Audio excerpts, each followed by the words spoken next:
আসসালামু আলাইকুম রহমতুল্লাহি তাআলা ওয়া বারাকাতুহু। সুপ্রিয় দর্শক মণ্ডলী, আপনারা সকলে কেমন আছেন? আপনাদের মাঝে আরো আজকে নতুন একটা ভিডিও নিয়ে আসলাম। স্ক্রিনে যে মেডিসিনটি দেখতে পারছেন, বাংলাদেশের সুনামধন্য কোম্পানি স্কয়ার ফার্মাসিউটিক্যাল লিমিটেডের একটি ওষুধ কারভা ৭৫ এমজি। মূলত এটি অ্যাসপিরিন জাতীয় একটি ঔষধ। তো এভরিওয়ান, আজকের মূল আলোচনা থাকবে কারভা ৭৫ এমজি কি জন্য খাবেন বা কিভাবে খাবেন বা কি কাজ করে, ডোজ, পার্শ্ব প্রতিক্রিয়া ইত্যাদি ইত্যাদি বিস্তারিত সম্বন্ধে। কারভা মূলত আপনার হার্টের ব্যথা, বুকের ব্যথা, মাথা ব্যথা এবং দাঁতের ব্যথা ইত্যাদি, হাতের এক পাশে ব্যথা, এছাড়া বিভিন্ন ধরনের ব্যথার জন্য এই কারভা ৭৫ এমজি বেশ উপকারী। এটি আপনার জীবন রক্ষা করতে পারে। অনেকে আছে যে দেখা যাচ্ছে যে দীর্ঘদিন ধরে বিভিন্ন ধরনের ব্যথানাশক ওষুধ সেবন করেন। তাদের জন্য আমি সাজেস্ট করব আপনি কারভা ৭৫ এমজি এক পাতা হলেও আপনি বাসায় রেখে দিবেন। কারণ এটির দাম মাত্র ৭০ পয়সা বা সময়ের ব্যবধানে ৳২-১ বাড়তে পারে।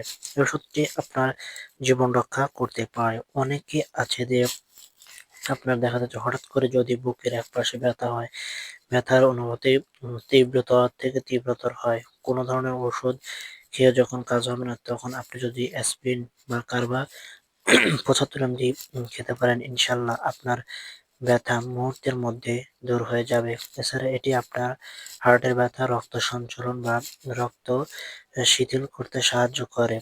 এই ওষুধটি খাবার ফলে আপনার জীবন রক্ষা করতে পারে। অনেকে আছে যে দেখা যাচ্ছে দীর্ঘদিন ধরে আপনার বুকের ব্যথা, হার্টের ব্যথা বা রক্তনালীতে রক্ত চলাচলে বিঘ্ন ঘটা, তাদের জন্য এই কারভা ৭৫ এমজি সহায়ক হিসেবে কাজ করে। ওষুধটিকে বলা হয় জীবন রক্ষাকারী ওষুধ। অনেকেই এই ওষুধটি দেখা যাচ্ছে যে দীর্ঘদিন ধরে সেবন করেন। সেবন করার ফলে দেখা যাচ্ছে যে আপনার জীবন রক্ষা করে। এবার আসি ডোজ, পার্শ্ব প্রতিক্রিয়া বা সাইড ইফেক্ট বা আপনি এটি মূলত কয় বেলা সেবন করবেন। এটি আপনাকে মূলত একবেলা সেবন করতে হবে এবং আপনাকে অবশ্যই প্রাপ্তবয়স্ক হতে হবে। এটি আপনাকে প্রতিদিন দুপুরে আহারের পরে সেবন করতে হবে।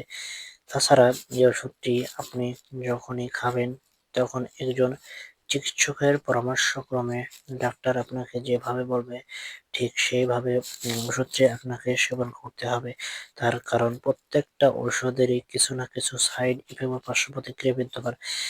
তবে আপনি যেকোনো ওষুধই সেবন করার পূর্বে একজন চিকিৎসকের পরামর্শক্রমে ডাক্তার আপনাকে যেভাবে বলবে ঠিক সেইভাবে আপনাকে ওষুধটি খেতে হবে। তার কারণ প্রত্যেকটা ওষুধেরই কিছু না কিছু সাইড ইফেক্ট, পার্শ্ব প্রতিক্রিয়া বিদ্যমান। এটিও তার ব্যতিক্রম নয়। কারণ এটি দাম অল্প টাকা হলেও এর সাইড ইফেক্ট ও পার্শ্ব প্রতিক্রিয়া দীর্ঘ। তো বন্ধুরা, আজকের ভিডিও এ পর্যন্তই। ধন্যবাদ সবাইকে। আসসালামু আলাইকুম।